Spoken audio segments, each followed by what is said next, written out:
हर हर महादेव। नमस्कार। मेरे YouTube channel श्रद्धा में आप सभी लोगों का हार्दिक स्वागत है। उम्मीद करती हूँ कि आप सभी सुखी और स्वस्थ हैं, भगवान की भक्ति में व्यस्त होंगे। आइए जानते हैं आज इस वीडियो के माध्यम से शिव महापुराण संहिता 2 के तृतीय खंड के 35वें अध्याय के बारे में, जिसमें हिमालय का शिव जी के साथ पार्वती के विवाह का निश्चय करने के बारे में बताया गया है। ब्रह्मा जी बोले, नारद, महर्षि वशिष्ठ ने राजा अनरण्य की पुत्री पद्मा और ऋषि पिप्पलाद के विवाह तथा धर्मराज द्वारा पद्मा को प्रदान किए गए वरदान की कथा सुनाकर पिप्पलाद स्थिर रहने वाले यौवन के स्वामी होंगे, इंद्र के समान सुंदर व वैभव से संपन्न होंगे और 10 सर्वगुण संपन्न पुत्रों की उन्हें प्राप्ति होगी।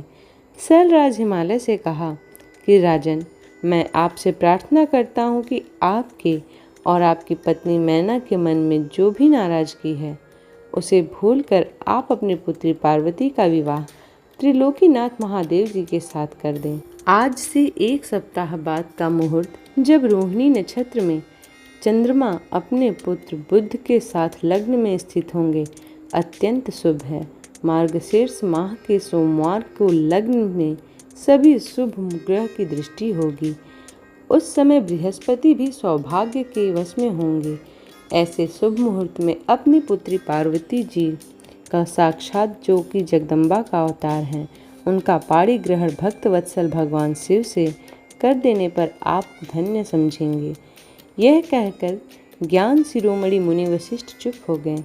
उनकी बातें सुनकर मैना और हिमालय आश्चर्यचकित रह गए और अन्य पर्वत से बोले, गिरिराज, मेरु, मंदरांचल, मैनाक, गंधमादन, संघ, विंध्य, आप सभी ने मुनिराज वशिष्ठ के वचनों को सुना है।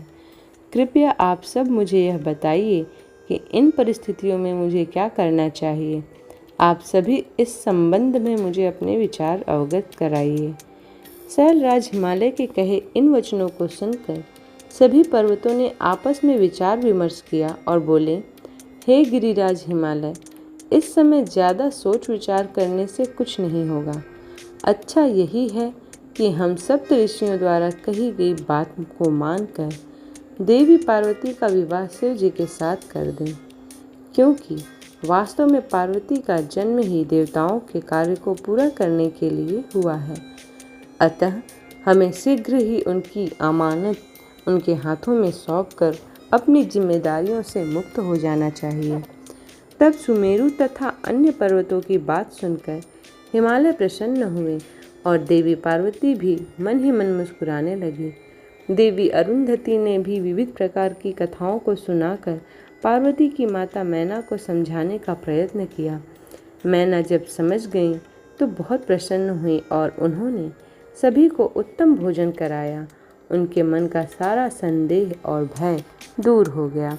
शैलराज हिमालय ने दोनों हाथ जोड़कर उन सप्त ऋषियों से कहा कि आपकी बातों को सुनकर मेरे मन का सारा शक दूर हो गया है। मैं भली भांति जान गया हूँ कि शिव जी ही ईश्वरों के ईश्वर अर्थात सर्वेश्वर हैं। वे इस जगत की कण कण में व्याप्त हैं। वे अतुलनीय हैं। इस संसार की हर वस्तु एवं हर प्राणी उन्हीं का है।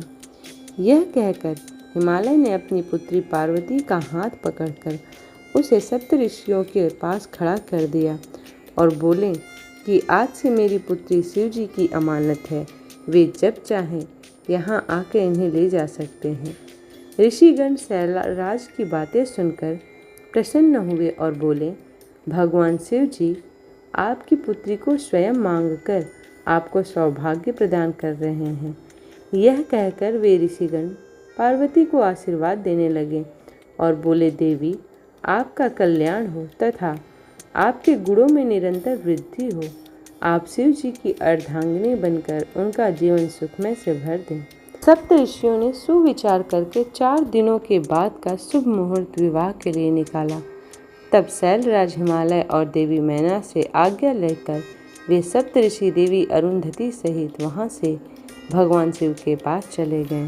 इस प्रकार शिव महापुराण संहिता 2 के तृतीय खंड का 35वां अध्याय समाप्त होता है। उम्मीद करती हूँ कि आज की ये वीडियो आप लोगों को पसंद आई हो। वीडियो पसंद आई हो तो वीडियो को लाइक करें, शेयर करें और चैनल को सब्सक्राइब करें। इसी प्रकार की भक्ति भाव से जुड़ी हुई वीडियोस को प्राप्त करने के लिए बेल आइकन बटन प्रेस करना बिल्कुल भी ना भूलें। मिलते हैं अगले अध्याय में, तब तक के लिए हर हर महादेव।